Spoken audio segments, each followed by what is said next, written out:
and hopefully there'll be more who might join in. So one of the reasons why we actually thought this will help is, we see, especially for new students, who kind of get disappointed pretty soon when papers are written, but then they don't get accepted, right? So there are several reasons, obviously, why papers get rejected. And in the last few years, one trend that I've significantly at least noticed is that the way in which literature survey is done is not really rigorous or is not systematic. I mean, pretty much people just think doing a Google search suffices, or everything that's on Wikipedia as a reference is sufficient. So we kind of want to avoid that, and probably for all research students who are out there, at least from IIIT, and as you go beyond, you should understand how to do a systematic literature review. And more importantly, people have to realize that doing a literature review can by itself be a good amount of work that is of publishable quality. So as a result, what we have done is, we have kind of published some papers in the last 2-3 years from SERC, PhD students along with some master students here. So we thought, let's kind of try and go through a small workshop set type of setting where we'll try and tell you how to probably do a systematic literature review using one type of approach. And again, most of the examples or kind of mapping that's going to happen is going to be software engineering related because it's from SERC, but it is,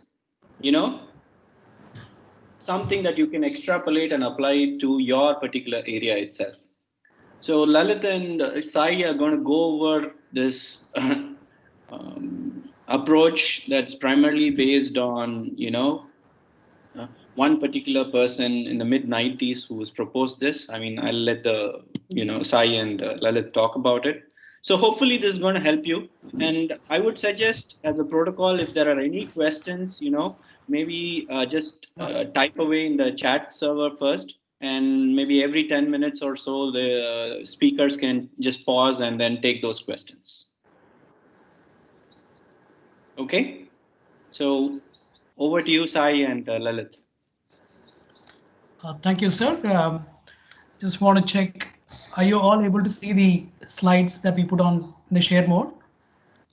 Sai, is it visible?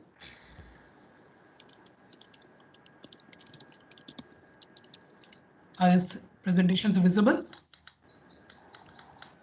Yes. Yes.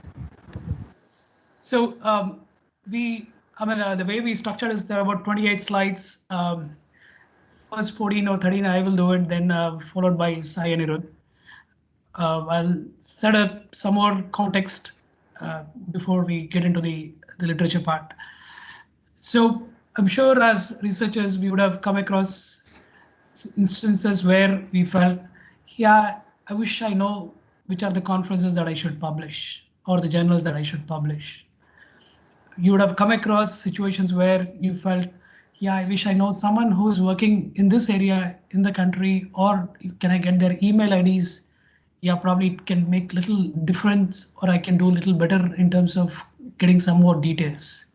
Or you would have come across situations where you felt you come out with some research topic and you find something doing a Googling, probably a Google Scholar, and you go to your advisor and say, yeah, this works. And this is already done. What do you say? And the prof would have come back and said, this looks like a gray literature. Doesn't make sense. And probably, yeah, I don't think this is from the top rated conference or top rated journal. So I don't believe in what's published. Or probably if you look at it, the threats to validity does not make sense. So this is something that as researchers, we come across probably regularly or constantly, and probably for early researchers more frequently. Now, what this is also is a way to reduce some of those concerns or probably get some of the answers. So as we say systematic mapping study or systematic literature review, the word systematic means it's reproducible, right? if someone wants to go check your literature review and they follow the process, they should typically get the same set of results, right? So that's how the word systematic has come into the mapping studies and literature review. We will get into the details of what this mapping study and literature review is. So move to the next slide. So the way that we structured is give you some more context and then get into the details of what is this mapping study, what is this literature review, and then talk about what is the approach or the process so that it is repeatable in nature. If it is repeatable and if it is adding some value, yeah, probably it is publishable worth. And then some of the tools that we could leverage in doing this study. So let's understand what this evidence-based is. The word evidence is obvious. We know it's when someone says evidence, it has to be backed up by data. It has to be data that we all can guarantee or we can all vouch for. And it also means that evidence means that, yeah, I have collected enough data. Probably there is some amount of completeness that also comes into the picture. So what that completeness? Yeah, we will get into the details sooner. So it's a methodology. It is a methodology for some research topic or for some research questions, which is agreeable and it's not ad hoc in nature. It's not prone for bias. It's not prone for someone does some way they get a different result. I do it, I get a different result. So it is backed by evidence. Right. So this topic actually came out from the work of evidence-based medicine. So there's doctor by name Cochrane. They actually used to deal with this constantly in the medicine field. Someone goes and identifies a drug and then comes back and says, yeah, I found something for some disease. Probably it's already there in place. And yeah, it doesn't make sense. Probably it's not patentable, or probably it doesn't work for all the control tests that you would typically find in the medical field. And it is becoming more obvious in the current COVID-19 situation where every other day we hear there is some vaccine for the virus, and probably the other day we hear, no, it doesn't make sense. So there is that need for the evidence. And they took this as an approach in the medicine. And now that approach in the medicine is actually became so systematic that other engineering fields also started adopting it. Now I'm using two words, primary studies and secondary studies. What I mean by primary studies, some of you would have already come across understanding the empirical methodologies or research methodologies. So it's data that I'm directly collating, is the data that I currently have possessed or I have done the survey, and I'm trying to analyze it to present what my understanding is. A secondary study would mean probably that someone has done it. I'm trying to understand that and trying to give my view to it. So when someone is doing a research, you would come across both the situations. Sometimes you would do the surveys, you would do the experiments, you would try to get the validations about it on your own, or sometimes you'll rely on some of the data that is already present. So evidence-based research has both components, the primary and the secondary studies. I'll just pause to see if there are any questions. Sai, do you see any questions on the chat window? No, Lalit. No, Lalit. Okay. Okay. So I'll proceed. I'm getting into moving from the medicine to the evidence-based research. So if someone has followed a methodology to identify a drug for an applicable disease, some people in software engineering have said, yeah, probably this is making sense even to adopt in software engineering field. And today that software engineering, it has become little more than software engineering, and it is applying to other engineering fields as well. But the work initially started with people from by name Barbara Kitchenham. She kind of took the lead in terms of putting this forward. So what they mean by evidence-based researchers, it should present a fair valuation of research topic by using some rigorous and auditable methodology. So if I put a process, I need to make sure that it is auditable. So someone once comes and reviews my systematic literature and they find some mistake, one thing that goes back in systematic review is either it gets accepted or it gets rejected. If it gets rejected, you have to go through the rigor of preparing that systematic literature review again. And sometimes it could take almost 3 months because it basically says that there is some lacuna or there is some gap in the way that process is followed. Produce reliable and unbiased results. So here, what we are trying to do as part of systematic literature review or a survey is we are trying to understand the papers as they are. We are trying to make sure that we have given our interpretation without any bias, without any our own views to it. It is the way that papers would have talked about. Probably there are cases where there is threat to validity missing. There are cases where the document does not make sense because there is no experimental implementation of it, or the approach is kind of faulty because it doesn't cover all the scenarios. So when you're doing that literature review, you have to factor some of these as well. Identify gaps in the existing research that will lead to further investigation. So why do we do research? It's also to understand, are there any research gaps? Are there any opportunities for us to take it forward in terms of our own research? So the point of literature survey or the point of systematic literature survey is to make sure that we understand the gaps or we understand the future work so that they can become part of our research. And the interesting part about systematic literature is a lot of cases when you do a literature review, it's probably sitting as one chapter in your thesis. When you do a systematic literature review, it's not just for you, it's also for the community that they can look at your systematic literature review presentation or the papers to see if they want to do research in their own specific topics. So a lot of cases, if you see the citations are very high in research in survey papers and more so for systematic literature survey papers.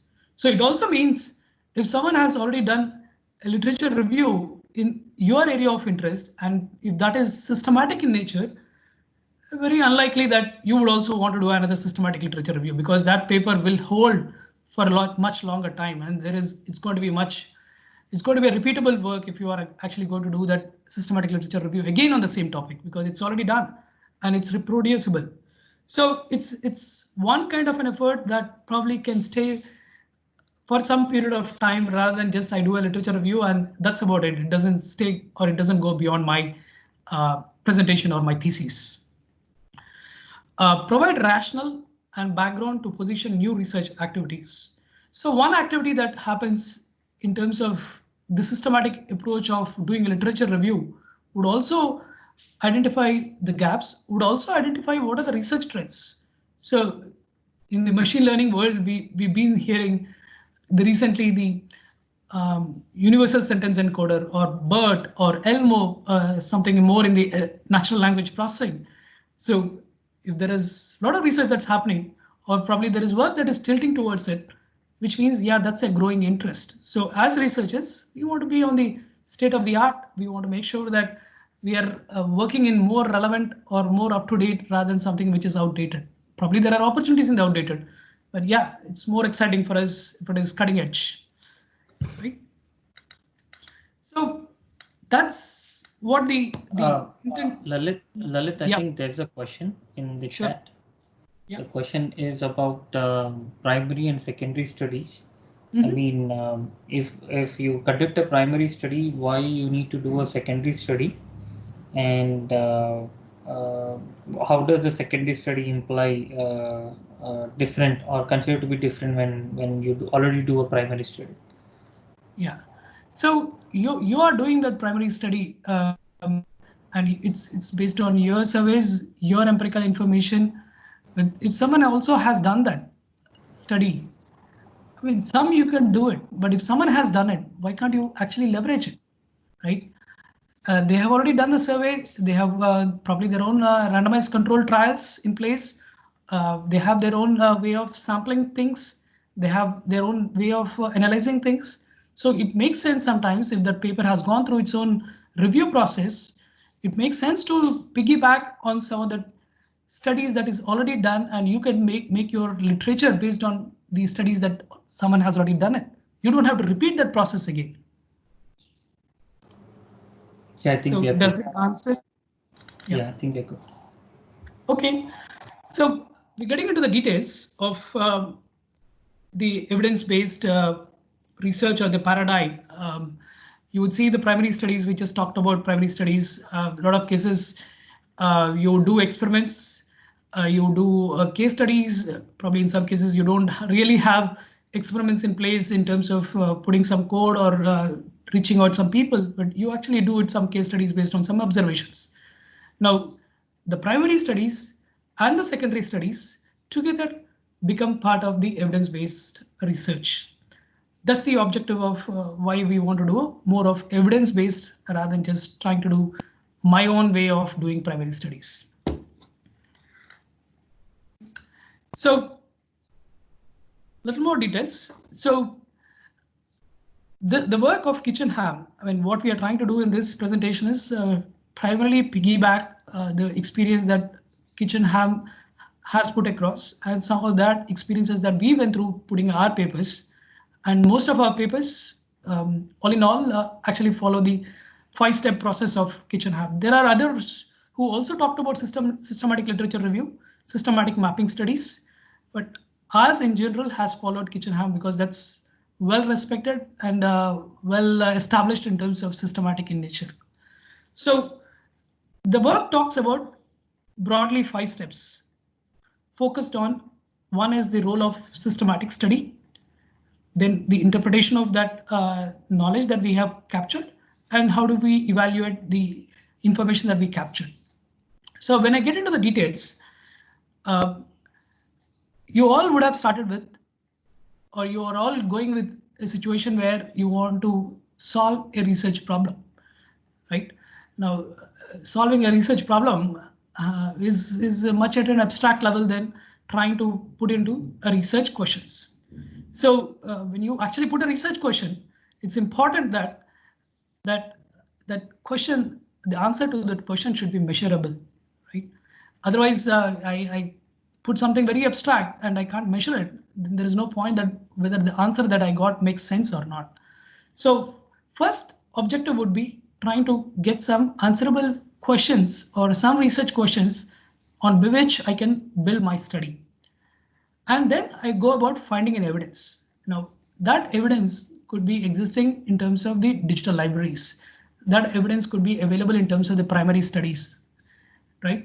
Now that's what the second step would be. The third step would be, now I got the research publications or I got the primary studies. Now I want to critically evaluate what is making sense, what is not making sense. In your research methodology, you would have come across threats to validity as terms of internal validity, external validity, construct validity. So they all apply in every aspect, including the literature survey as part of a research methodology. Now, so you collected the papers, you want to see which one you want to filter, which one you want to keep it based on some validity tests. Now, once you get that, then you want to really go understand what is written in those papers that have been filtered out after applying those validity checks. Once you go about doing that criticality evaluation, then you look at, yeah, is it making sense? Is that observations that are coming out? Is that analysis that is coming out? Is that synthesis that is coming out? Is it making sense? So this steps of where I'm trying to do effectiveness and efficiency is kind of an iterative that, yeah, probably I see it doesn't make sense. Then I have to relook at some of the papers again. Probably I have to read a little more about the papers. So when I read the papers, one experience that we have is we don't go about reading A to Z of a paper. There are papers which talk about how to read a research paper, but typically in systematic in nature, you look at the abstracts, you look at the conclusions, and then go about looking at the approach and the experiment, and then literature rather than trying to do A to Z of the paper. So we'll share that in the subsequent slides anyway. Now, I'll just pause to see if there are any questions. Okay. So I've been using this word systematic. So, and I'm talking about literature, and sometimes I've used the word systematic literature reviews. So this study is broadly scoped into two aspects. One is systematic mapping studies and systematic literature reviews. Now, where do I use each of these? and what is a systematic mapping study or a systematic literature review. So in subsequent slides, you would anyway see more details about it, but let me touch base on it broadly. As a researcher on a topic, your first understanding about the topic would be probably doing your Googling or your conversation with your advisor or with your colleagues. And then you would find some, if you're lucky, you would find some seminal papers and you would start go about reading it and then look at the citations in it and then go about further reading on it. Now, there could be many papers about it. There could be a broad landscape about it. That's huge. And how do I know what is a landscape? So one effort that goes in terms of understanding the landscape, which is not so much understanding the criticality of each of those papers, is systematic mapping study. When someone says systematic mapping study, it is basically trying to lay the landscape of what is happening in terms of the research in that area. So typically, as PhD students, you would have come across the Compre reviews. One activity that you do as Compre reviews is in your area, you're asked to identify the top 10 papers and then present those top 10 papers. But to select those top 10 papers, you would have gone through the exercise of, let me understand what is the landscape, or let me go randomly get some high-cited papers. Now, a systematic mapping study, if done in an organized way, in the way that we are going to talk about in the subsequent slides, your Compre report can actually fit into the systematic mapping study and can also be publishable in Nature. So systematic mapping study, as I say again, is laying down the broad landscape of the research work in your area of interest. So it's not so much about the depth, it's not so much about identifying things more critically, but it's laying the landscape. The other one is systematic literature review, which is trying to critically apprise each of these studies, which have been filtered out after your step 3 or step 4 in the previous slides. You actually look at some papers that really make sense and you try to critically understand each of those papers, then you put the data across, and then you look at qualitatively and quantitatively. So quantitatively would mean some statistical measures. Qualitatively would mean trying to put some subjectivity in terms of how you're trying to evaluate the papers. But systematic literature review is actually trying to deal in depth of the work. So obviously, systematic literature reviews are much more painful, if I could put it, or much more detailed, much more time consuming, and but they have certainly more value because they are actually telling you if you want to go in this research area for these kind of questions, this is not possible, or this is only making sense. So for a PhD student, if they have access to some systematic literature reviews, it's actually, yeah, you have the cake, you just have to eat it now, because you know someone has already done the work in terms of identifying these are the pain points or these are the places where you could actually do the review. Right? So mapping studies are landscaping. Literature reviews are actually trying to get into the details or depth of what the research area is or research questions are. Just trying to bring another representation of SLR and the SMS differences. SLR is systematic literature review, SMS is systematic mapping study. So this is also a review protocol. One thing that we started is it's systematic is what we started, which means you suddenly need to have a process in place. You suddenly have to have a protocol in place, which means I cannot jump to one step without doing the previous step. And broadly, the steps are, you need to identify what your research questions are. You need to identify what the review protocol is. Now, when someone says review protocol, it's very difficult if it is a lone researcher trying to do all this. Typically, SLR can take anywhere between 3 to 6 months. So if you have a team, it's actually much easier because sometimes it becomes too much of a hard work than a smart work. And if someone can share some of that hard work, it actually relieves you to an extent in terms of going through the difficulties of that pain. While it's worth that pain because you understand the landscape or you understand each of the papers in more depth, but it can be much longer. So one practice that we followed at SCRC is there are at least 2-3 people trying to share the problem area or have some commonalities, and we try to help each other so that, yeah, there is also some authorship that can be shared. But yeah, the review protocol is certainly important. The advisor is going to be very critical in terms of a lot of steps in the review process, because one thing that is also expected in terms of systematic literature review or systematic mapping studies is they are going to ask for those facts. They're going to ask for those evidences which says, how did you make sure that these questions are making sense? How did you make sure that these search strings actually make sense? So there is going to be evidence that needs to be collected to say, yeah, this is actually following the protocol. Now, search strings. So we would have typically used search strings on ACM Digital Library or IEEE or Springer, a lot of cases Google Scholar. But one thing that we want to state here is, yeah, we certainly avoid Google Scholar. We certainly avoid any of the generic or domain specific search.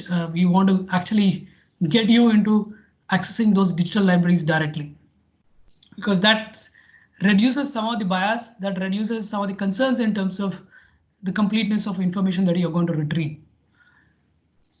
Right? Identify search databases. It also falls into from search string to the databases. So ACM, IEEE, Springer, Elsevier are the 4 typical ones that we have used. There have been some cases where some of our students have used Wiley, but yeah, we have limited to some of these 4 basic digital libraries. Identify some primary studies. So there could be some primary studies that are available, or you would have done something. Extract data. Now, if you look at till here, plan review, conduct review, there's not much difference between a systematic mapping study and systematic literature review. The difference comes when actually you start trying to synthesize that data and then you start documenting your report. So in SMS, while quality is important, in SLR, the level of quality expectation is much more. Your importance to be given in terms of critically viewing that papers is going to be much more important in SLR than SMS, because SMS is all about in terms of trying to get the landscape. It also provides you some difference in terms of completeness. So we are talking about a review protocol. We are talking about a systematic in nature. So one thing that is going to be very important is completeness, right? So how do I know that I gathered some 10 papers, putting some search strings, and it's only those 10 papers? Yeah, I would say, yeah, there are those 4 libraries or 4 digital libraries from where I extracted. Is that good enough? Not good enough? So that importance to be given in SLR is much more than what it would be in systematic mapping study. I pause here again to see if there are any questions. No? Okay. Let me get into the questions part. And this is some experiences that I could also share in terms of my interactions with my advisor, Professor Raghu. So we used to go back and some silly research questions. He used to be very cooperative and say, yeah, if a research question is there, it actually needs to add contribution to the knowledge, right? It has to be interesting to you, it has to be interesting to others. And if it is something that is going to be answerable without even thinking, it doesn't really make sense. So, so obviously, a lot of effort goes in documenting the research questions, and it's never going to be an end story, but a lot of importance is given to the research questions. So it's important that the research questions should be goal focused, relating to your problem statement, rather than just trying to put something in place that you cannot measure, put something in place that you cannot even try to retrieve information that's available. So my focus in this presentation is not in any way trying to how do you write a research question, But yeah, I'm just trying to state the importance of a research question. Right? Now, there is a methodology again that Kitchenham put across, which certainly is one of the methodologies. There are many more. So what the approach that they talk about is you should have a population, which means you should have a set of people that you want to investigate. If it is a primary study or if you have some digital libraries, you need to clearly identify what those digital libraries are. You cannot say that I just did Googling. You cannot just say I used Google Scholar, because that's not a library. That's more of a search engine that's facilitating some libraries, right? You need to constrain, you need to draw your boundaries for that digital library. You need to, once you identify the population from where you are going to do the investigation, start the investigation, you need to talk about what is the interventions that you would do. The interventions could be in terms of what is the methodology that you would use, or some inclusions that you would put in place, some exclusions that you would put in place, some quality assessments that you would do. Probably you would say, I will not look at papers which are older than 2000 or older than 2010. That interventions should start coming here. Comparisons, right? Now you start identifying your population. You did some intervention in terms of looking at some shortlisting. Then you will need to compare or study those papers, one with respect to the other, right? Then is the outcomes. There is importance to the outcomes. So if someone says, I've got an algorithmic efficiency of so-and-so of order, but yeah, they would have not talked about what is the threats to validity, or I would come back and say, yeah, I've used this usability evaluation method, but I only did with 5 people. Is that good enough? Not good enough. I don't know, but that outcome has to be reliable in nature, right? That has to really be implementable. That has to be really reproducible. So the outcomes, the interventions that you did, the comparisons that you did, has to be really making sense for the outcomes to be evaluated. Now, the context is another important one. A lot of places, I mean, we do research looking at how the programming practices of software engineering students at IIIT are, and then try to generalize, talking about, yeah, this is how the novice programmers go about programming. But yeah, that's my study of software engineering students at IIIT who come with certain background, and how can I generalize it? Now, there are research areas where you actually want to clearly talk about my context would not be dealing with any experiments that are done in a college environment, or probably talk about I'm trying to generalize about outsourcing opportunities. I'm trying to talk about machine learning usage, and I need to say that, yeah, we do not use this, or we do not have industry as our basis of validation. So that context setting is going to be important, because you're trying to deal with the research, and you don't have an answer to the entire world, access to the entire world, but you certainly need to put that boundary in place in terms of where this is dealing with. So when you're actually looking at the papers, also you need to look at if that boundaries are very clearly defined. Otherwise, you could be in that wilderness, and that paper may not be making sense. So the first step in either SMS or SLR is going to be those research questions. I'll pause again to see if there is any questions. OK. Now we try to put some sample questions. What you would see in systematic literature review, these are papers that have been accepted.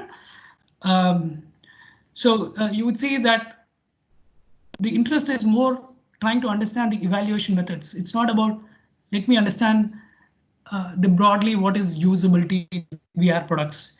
Broadly, usability in VR products could come as a question in systematic mapping study rather than a systematic literature review, right? I'm jumping to the, sorry, someone's background. Request people to put on mute if you're not talking. Yeah, notion of semantics in computer science. So I know if you talk semantics to people in the programming world, they have one view. if you talk to semantics to people in the natural language processing, they have a different world.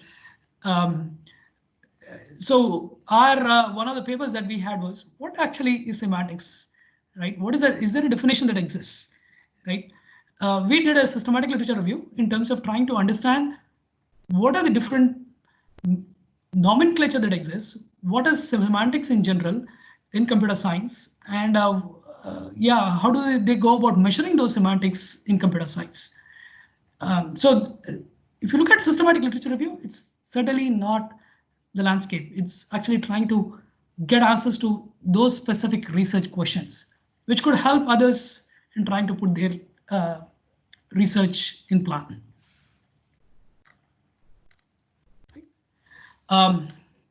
Search strings.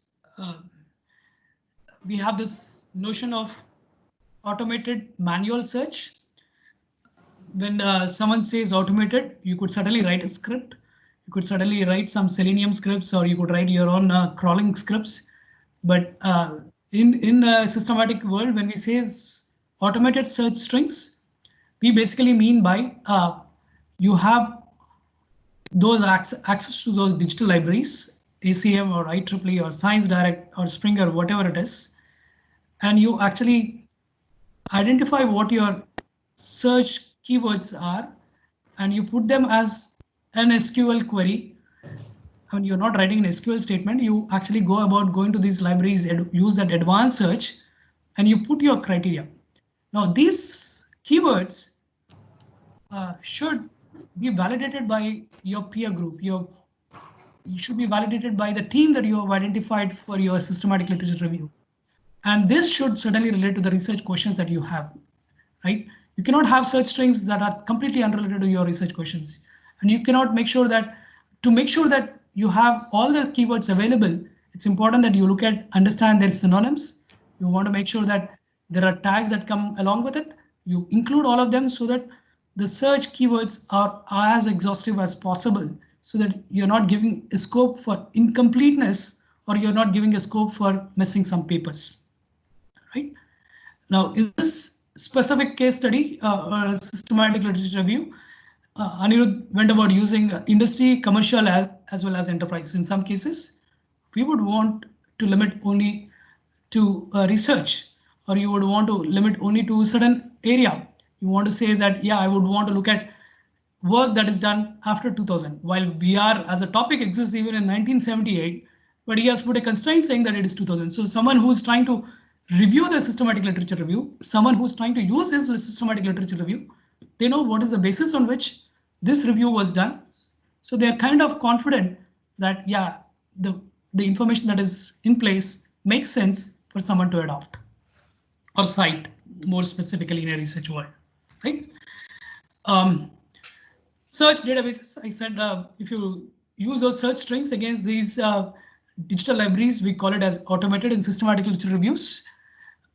What we mean by manual is you go to those specific conferences or specific journals, use those keywords to identify if there are any papers.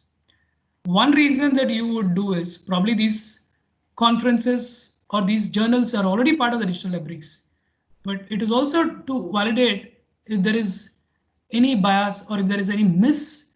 So you try to understand or identify some papers that should be in place, and sometimes use this manual search to validate. Now, if someone is in linguistics or computational linguistics, more specifically, the ACL Web has its own library, right?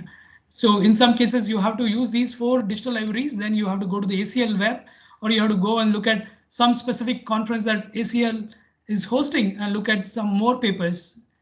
So you're trying to gather as many papers as possible in terms of your either automated search or manual search. I also put these journal names to state that while we talked about this as starting as software engineering, CSUR, the ACM Computing Service, is one of the most respected journal publication with a very high impact factor, right? And one of their primary publications is going to be around systematic literature reviews or survey papers. So It's not related to software engineering. It need not be related to software engineering. It can be beyond software engineering. It can be in your NLP. It could be your systems programming. It could be your machine learning. It could be computer vision. But yeah, ACM, IEEE certainly have opportunities to accept SLR papers or SMS papers which are beyond software engineering. While there are some journals which are more specific for SLRs. So I put one of them as empirical software engineering, which is looking more for these kind of empirical papers than anything else. I pause here. Yeah, Lalit, I think there is one query. Say the query is, my experiences with ACM and IEEE Explore has been that it is hard to get a common query to work for both. They have a different querying system. What is your experience? How do we deal with it? Do we need to create a new query every time? Yeah, that's valid question. That's a question that we also, a concern that we also go through it. While you cannot use the same query as it is, you need to do some, while the semantics of that question, this query cannot go wrong, you need to tweak the way that IEEE or ACM or Springer or ScienceDirect or Elsevier uses. So yeah, there's no other answer. It's the same problem that you are going through as well. You need to ensure that your the semantics is not changed, but at the same time, when you're actually putting your SLR, SMS, it's important that you call those query strings that you used in ACM versus IEEE versus ScienceDirect, so that the reviewer understands that you actually are not brushing across saying that, yeah, I use these keywords, but you actually meant how those queries look like on ACM or IEEE. So yeah, there's no shortcut. It's a concern. So let me try and, put in one point over there, right, Mrityunjay?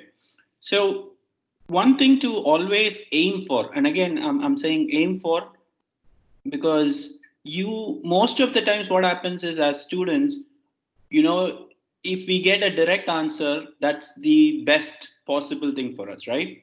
But when you're looking at actually trying to get a set of papers, you don't want to get the minimal set. You always want to get the maximal set, which means if you have to use a query which is not exactly the same, and then start a second level where you're trying to match up the semantics of the query across databases, that would be one other way to look at it, right? Rather than say, I'm going to use the same query in multiple places. So it's going to be an iterative process. It's not a, one time I do a search string and I'm done. That's probably not the way to look at it. Yeah, I think that makes sense. Thanks. One more related question on that. I mean, when I have tried to do that exactly, making it broader because it didn't match, suddenly I'll get like 5,000, 6,000. Yeah, absolutely. It becomes very hard. If you're starting off with 5,000 papers, that's good. Okay, so then the question will be, how do you get to the number that I was seeing on the screen, which is 790? It's an iterative process. I think they can go over. Sai, you can talk about the iterative process. Sure. There's one more question from Abhinav. Google Scholar allows a wider search over a range of publishers. Is there a drawback with it due to which it's not included here? Sure. So, one thing that you certainly have to remember is they are not the ones who are publishing those papers, right? They're searching on the internet, trying to index the papers that are available and trying to show you. So there is certain amount of concern that can come out in terms of lack of completeness. And if there is something that they want to promote, there could be a bias that could come into it.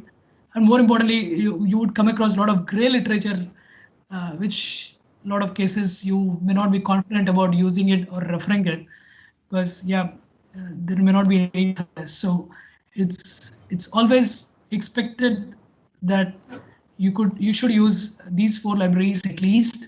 I mean, you could constrain to 2, 3, but at least these 4. Google Scholar can be something that you could use it as an additional to see if there are any papers that these 4 libraries are missing. But that cannot be the place there where you want to start putting your search strings, or that cannot be the basis on which you want to start your systematic literature reviews. If you want to do your general literature, or if you want to get your broader understanding, certainly you could use Google Scholar, not for this kind of cases. Right? Yeah, I think Trupti, that's the same with Semantic Scholar as well. Even that works like Google. So you have to directly rely on direct databases rather on the indexed Scholar database. Right. So while I'm not ruling out the importance of Google Scholar or Scopus or websites, they could be used as an additional other than these four to see probably there are some publications which are very highly cited and they're not in these four, right? So you want to get as close as possible to the completeness using those additional indexing services rather than using directly them as a basis in terms of identifying the literature. The other thing that I also want to state as part of search databases is one challenge that you would come across with Elsevier is you cannot go about downloading papers in each of them, in any of them. You should not suddenly go about downloading the papers. The first step is get the list of the papers, go through the process of systematic reviews. When you actually shortlist the papers that you want to review, only then go about downloading the papers, because each of them would have some constraint in terms of how many you could download. If you start putting some bots, if you put some crawlers, you could be blocked or you could block the institute. So do not go about downloading the papers. Second, like Mrutyunjay brought about the concern in terms of how the search strings are. Another concern that you would come across with these libraries is the way that the output comes when you try to export into an Excel sheet the search query results. Each of them have their own formats. You certainly have to put some additional effort in terms of making sure that you have one common format on which you are evaluating all these outputs. Elsevier will give you a little more challenge because they don't even export to a CSV or an Excel. They actually export to some BIP file. So you need to use tools like Jotero to convert to a CSV format and then bring it to a CSV using a Manly or something else, right? So each of them have their own pains. One effort that we probably are still doing is bring up a tool for helping in terms of the entire SLR review process. In the last slide, you would see some of the existing tools as well, which could ease some of the things. That's what I would like to talk. Anirudh, you want to pick from here, unless there are any questions? No, I think we are good. In regard to the tools and our experience with scripts, we'll anyway include them in the end of the session as resources, the tools which you need and the practices practiced by different researchers. We'll include them as resources so that we can you can personally look into them while you do your systematic literature review. Now I will try to switch and talk about primary studies.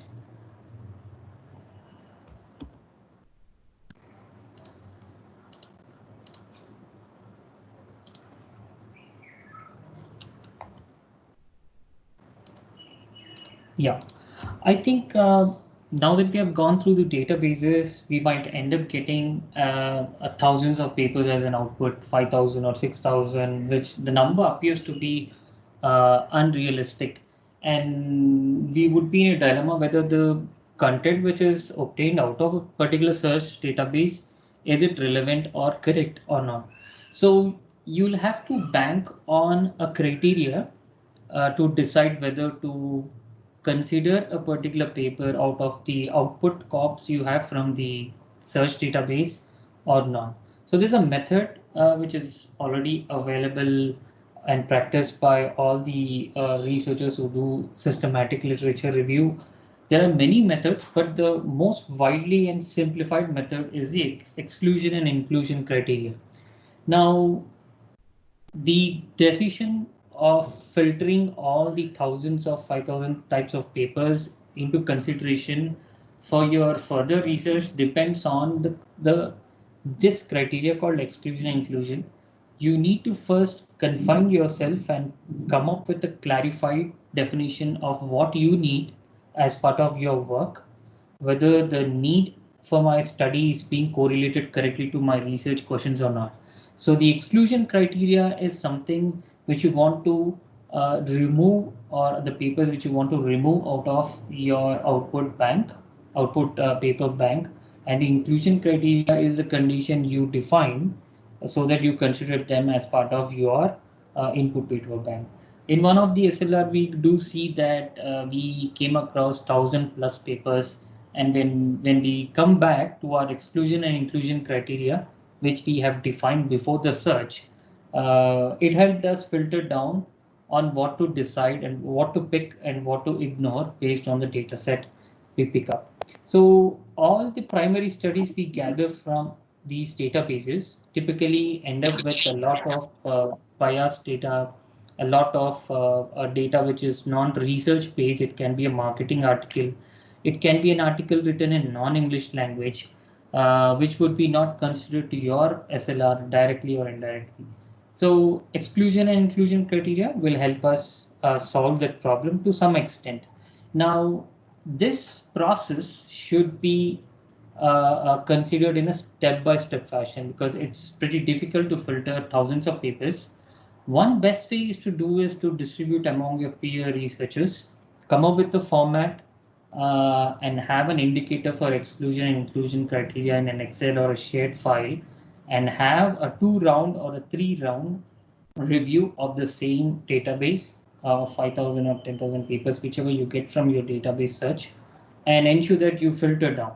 The average papers which you get out of the peer researcher review will become your final set for you to do a particular study. Typically, you can end up relying on your co-PhD students or also co-MS students who are working in same research group will have understanding on taking decisions in related to exclusion and inclusion criteria. So that's the best approach we at SERC would follow. We involve our MS and co-PhD students to have go through all the search results to exclusion and inclusion criteria so that we take it forward. Once we have the final set of all the primary studies from the search DB post a review, the important thing which we need to look at is the study quality.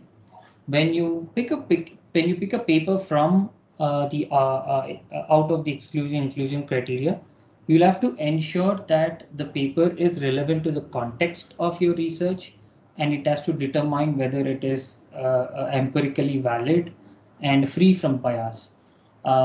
Typically, bias is something where you see the tendency of the definitions in the paper or the model defined in the paper would be inclined to a particular idea, and even the results are totally banking on that idea, and it would be totally one-sided. So you typically have to figure out whether the paper has a lot of bias or not, and you'll also have to look at the internal validity, where it's an extent to which a piece of evidence which you find in a paper, whether it's actually supporting the claim which you defined under a particular context or not. So such internal validity, bias, and an external validity, where the conclusions which are made in a particular paper can be generalized to domain outside the context of your study. So if you consider these three key terms while you define your paper review, you might end up filtering a quality output to some extent.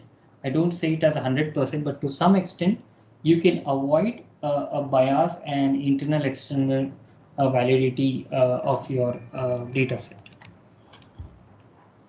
One way to achieve this quality study is through checklists. There are a variety of checklists, domain-specific checklists, and also checklists focused to specific type of empirical studies. The checklist which I've projected is a simple, widely used quality checklist for literature review, where it talks about 4 sections. First section would be the relevance of reporting, whether the paper I have picked has a clear statement of the aims of my research or not, whether it has enough information to back or support my research questions or not, or whether it is really a research paper or is it a article or a marketing article. So you have to define that from a reporting section. If you look at the 4 to 8 questions, they are very rigorous questions. This will decide whether the paper is really neat for your further review or mapping study or not. You need to check whether the research design of the paper is accurate. Are they transparent about what exactly they are doing? Does the strategy of the paper is discussed correctly, which will help you to write a review on it? Is it defined under particular conditions? The data collected in the paper, is it really addressing the research queries or not, or is it supporting some other claim?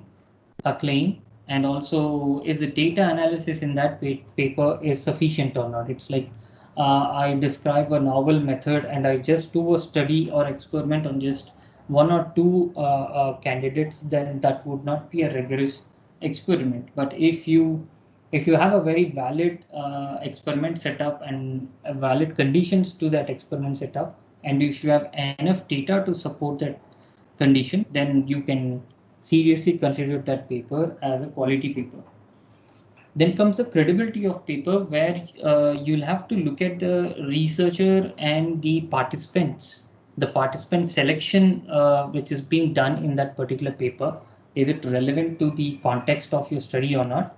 And the findings in the paper are clear or not, because we may end up seeing some papers where they talk about a problem, a methodology, and an experiment, but they may not be able to conclude with any valid observations or any observations which are relevant to the context of the paper.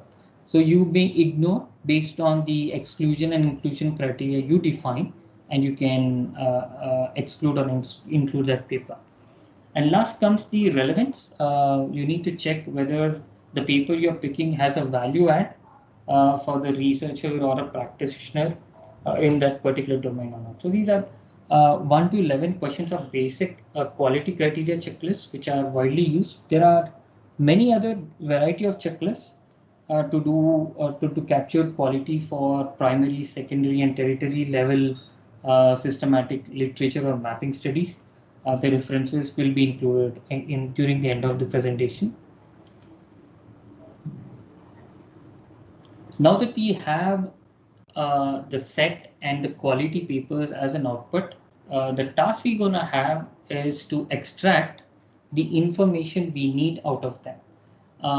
If you look at this pictorial representation, the unstructured data cloud is like your bunch of papers which you have figured out as part of your inclusion and exclusion criteria. Now it's time for you to aggregate them based on a particular subset. Now this comes as part of a thematic analysis or a narrative analysis. You read these papers individually and try to correlate them under some categories. There's a scheme for categorization in upcoming slides, but as an overall example, the next task would be to aggregate that data into categories and then synthesize them into a step called meta-analysis. Now in the meta-analysis step, you would try to bridge relationship between the aggregated data altogether so that you can draw a common line and figure out the evidence which would support your research question. Now this is an iterative process. You may have to again go back to your unstructured data, see if there is any new aggregated class which would emerge after a second level study, and again map it to your meta-analysis step where you can still enhance the relation between the aggregated set. So in data extraction and synthesis step, when you build an aggregation set and a meta-analysis set, you will now have an idea on whether the output which you gathered until this step is relevant to your research question or not. This step would give you a clear understanding on whether your SLR is hitting in a right direction or not. If anything goes wrong, if you may not be able to draw a line between your aggregated classes, then you might have to revise your search string and try to figure out if you have missed anything as part of your inclusion exclusion criteria, and again come back to the extraction state. There could be cases where, in case of emerging technologies, the domains where you might not end up finding large number of papers, especially the domain I work, like virtual reality. There are a lot of research papers, but the context to my research questions might not described in those papers or might not be mentioned in those papers. Then I would find difficult in creating aggregate sets and meta-analysis. In that case, when your search is exhaustive, even after having an exhaustive inclusion and exclusion criteria validation, you might take a call on finalizing your aggregated set and draw conclusions out of it. It would be pretty rare. It would emerge in cases where you have very less data set to review. Typically, if the papers are less than 100, you might end up in such challenges where you may not be able to draw a clear idea with respect to meta-analysis step. I'll pause here. Does anyone have any questions? Good. I don't see any questions. You could proceed. Great. The next step would be the context of mapping your available papers post data synthesis. Now that you have your aggregated classes in the previous step while you're building your synthesis of your data, you'll have to come up with a strategy to map your research papers into particular groups or clusters. Now, these groups will tell you the relevance of your work under a particular constraint. If I have to give a good example,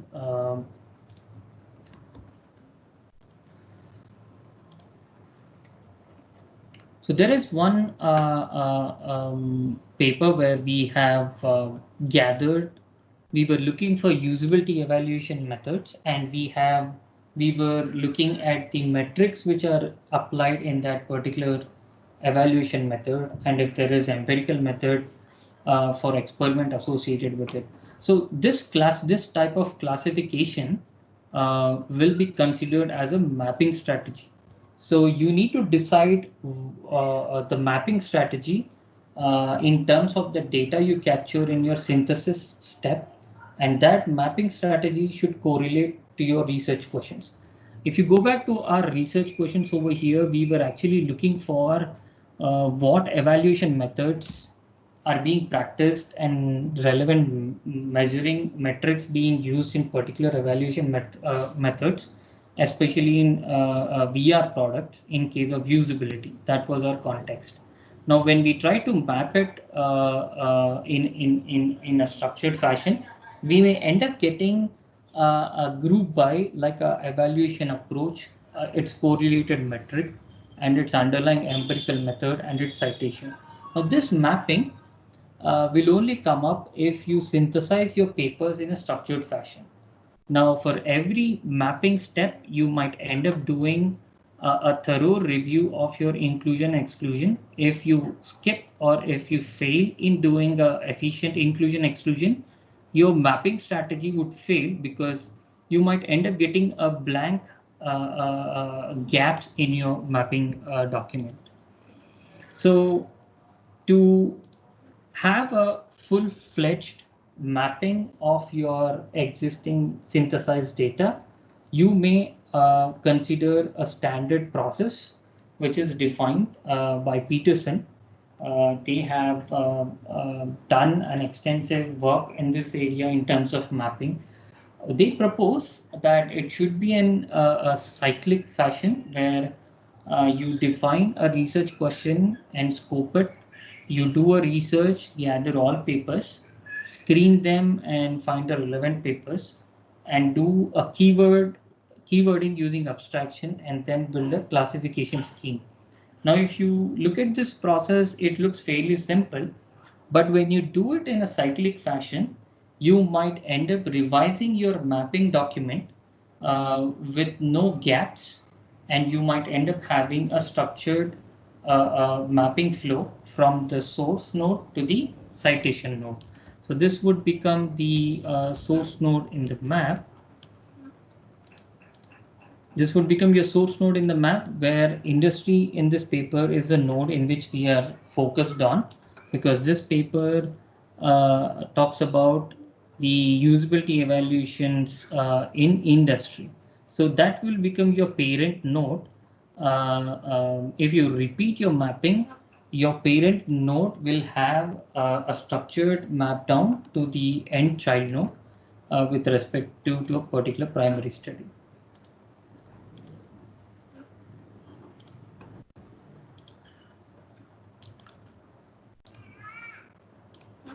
Now, we may wonder, in spite of doing a thorough mapping review, you might end up having some gaps, or you might end up finding some missing information in your mapping strategy.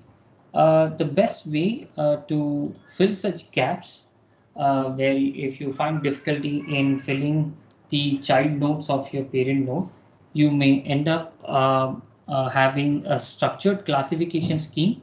The scheme would be is where you define a criteria of your aggregation and you repeat the article, you repeat a particular research paper to see if there are any additional references by applying the keywords from your search string. So it's like you are repeating the sub search on your papers and try to have a mapping done so that you can end up getting a structured mapping. Now coming to the classification scheme, this would be under the context of review. So now that you have a mapping, you are not actually focused on whether the mapped paper or mapped category would mean anything for you to your research question. So if you have to detail, if you have to be elaborate your research problem in detail, you have to critique or you have to discuss more about the solution which is defined in the paper.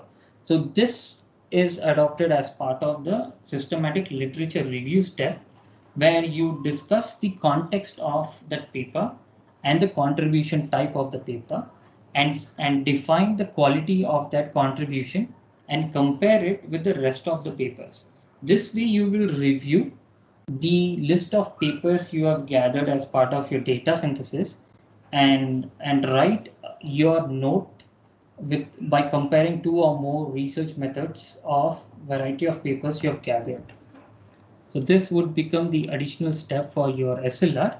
If you look at the structure of an SLR, which is not a mapping, it's beyond mapping, you would end up having a detailed discussion like this, where you have to discuss about the context, objectives, methods, results, and conclusion of each and every paper you review, and you have to correlate them with your research questions. And then you discuss the principal findings of each and every paper in it, and then compare them as part of your conclusions.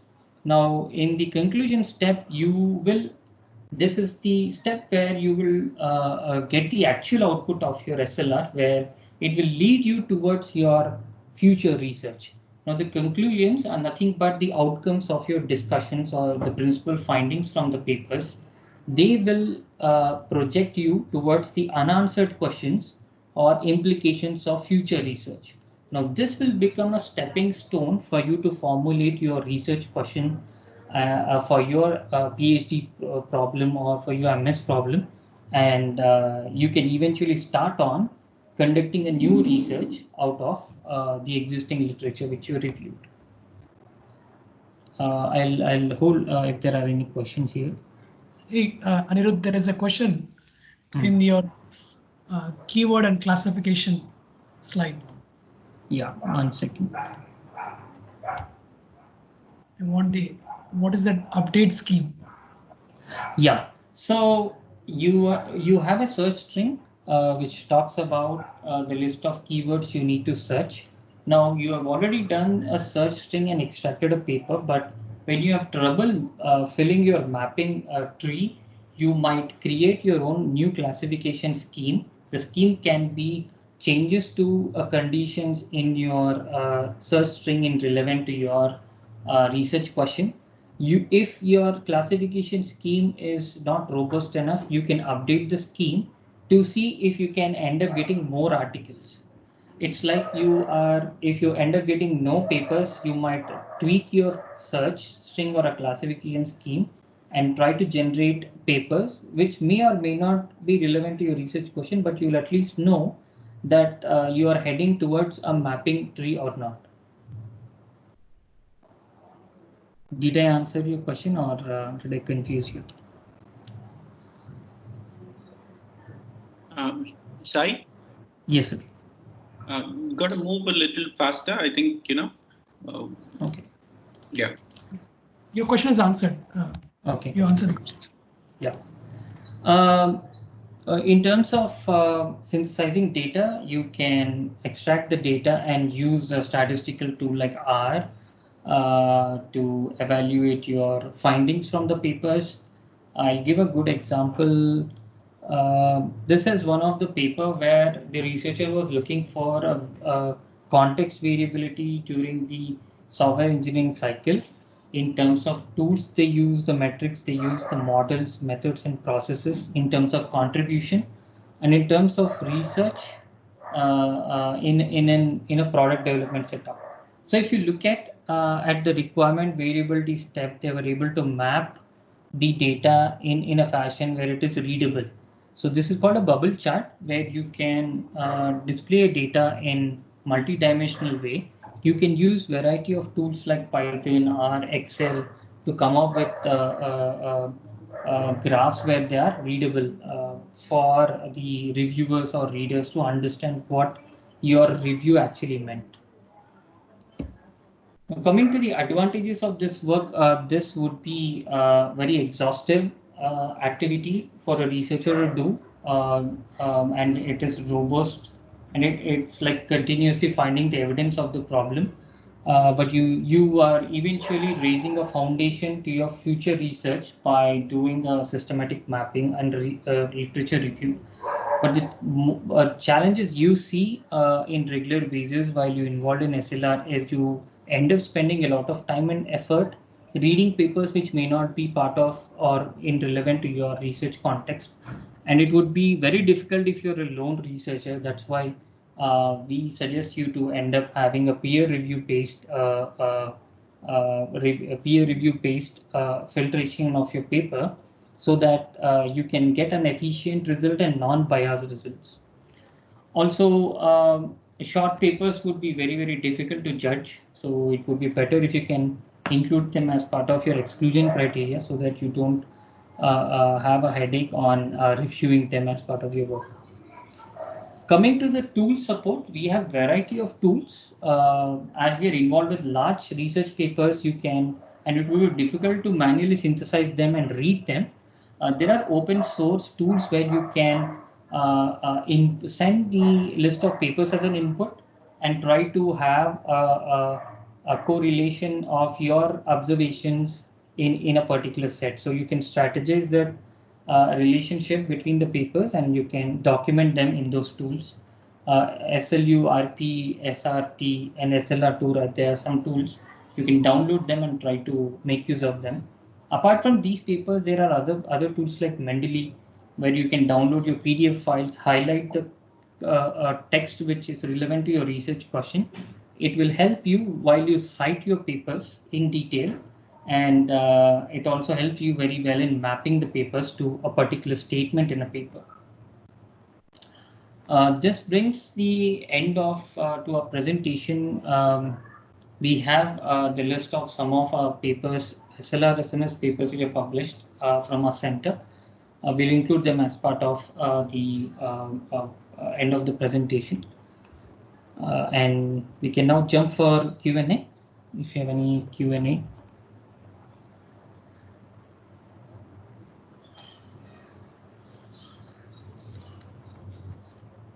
You can unmute yourself and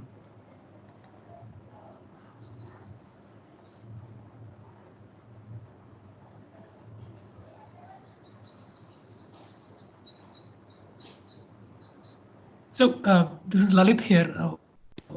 It's a long process. It is actually if you do one exercise of literature review, I think you would have a very good grasp of your area. The other thing is, if people are interested to ask questions beyond this, I see Amarnath asking. we would certainly share some papers or provide answers based on our experience to some of your questions beyond this call as well.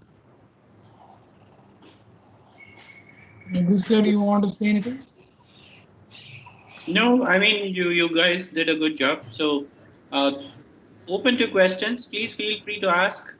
And the presentation, of course, is recorded, so you can always come back and revisit.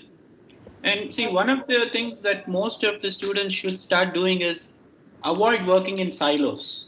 Okay, that is something that has happened. Especially, we consider ourselves geeks, and as geeks, we are supposed to sit alone in front of our computer and do everything.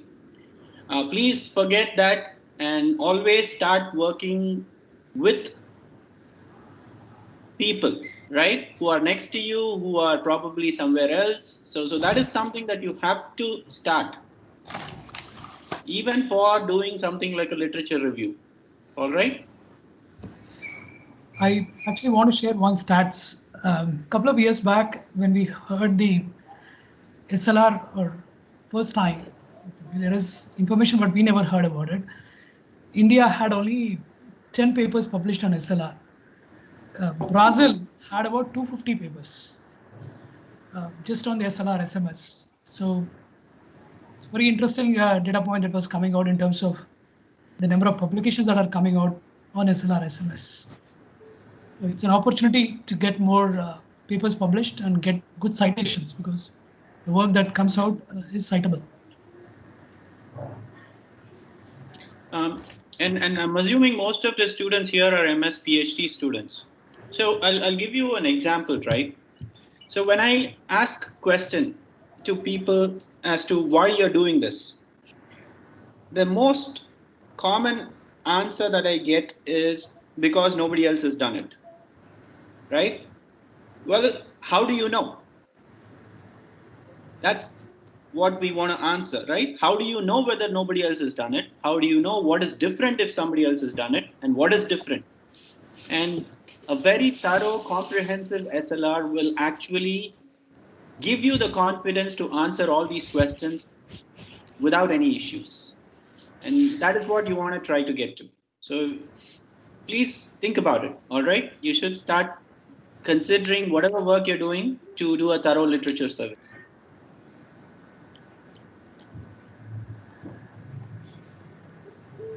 Okay, open to questions.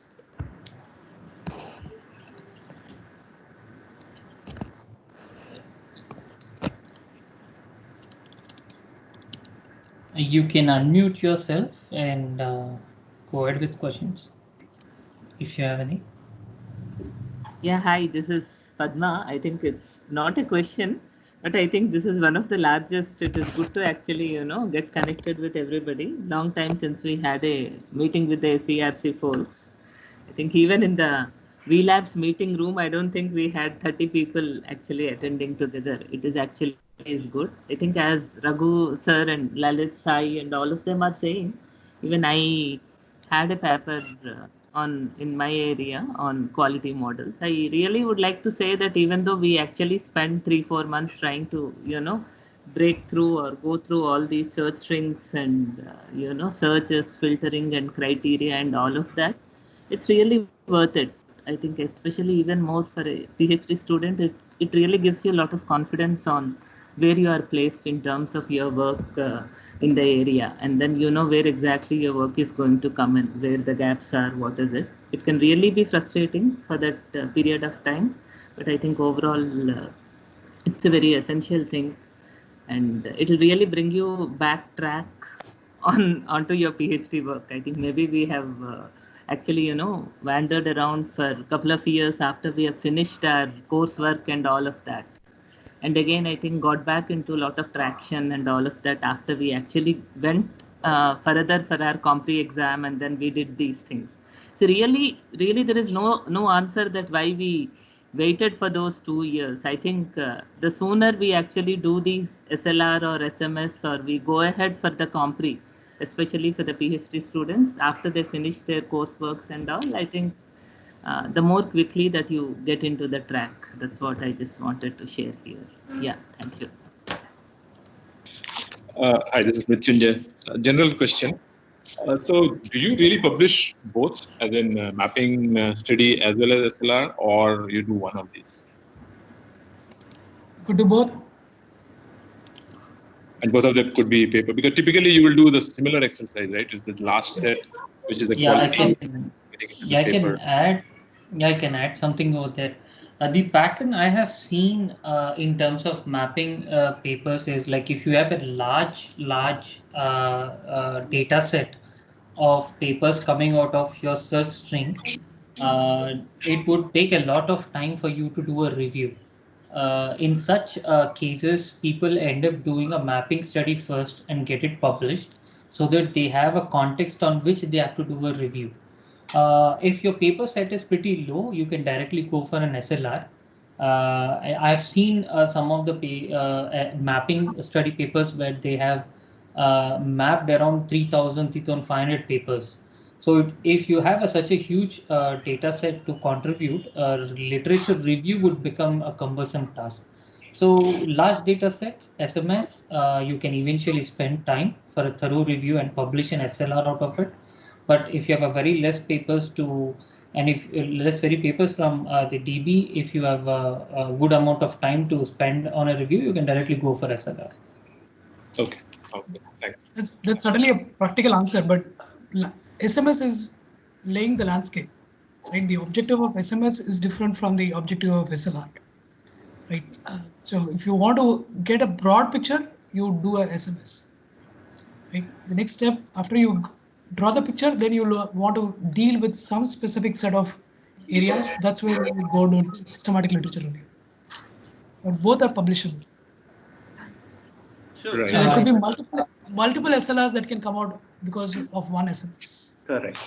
That is the point I'm trying to make. So because of the broad nature of SMS and the narrowness of SLR, where you're focusing on one specific, maybe sub topic, you could have multiple SLRs coming out of the gaps identified of an SMS.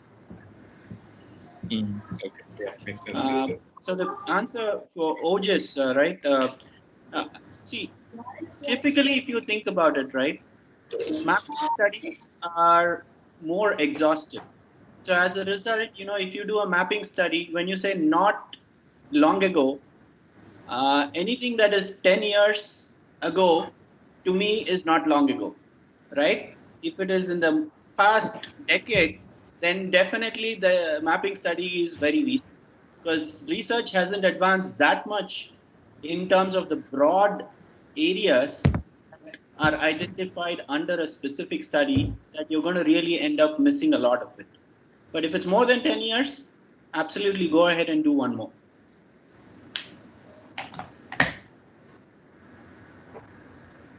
Does that answer the question, OGIS?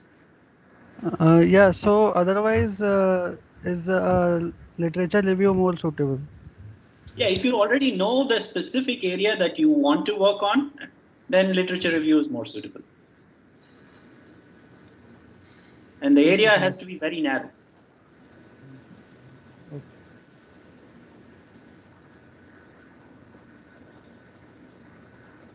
Any other questions?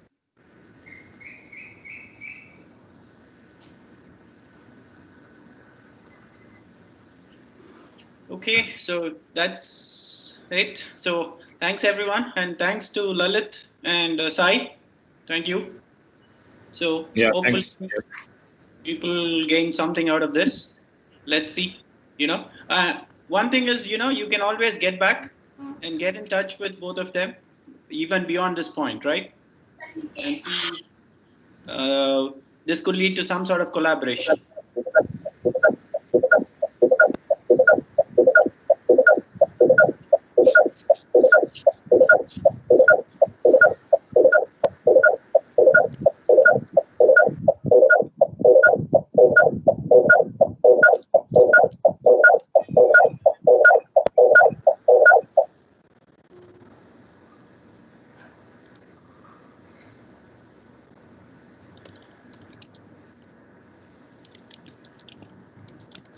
Okay, then. Thank you, everyone. Have a good day. Thanks, everyone. Great.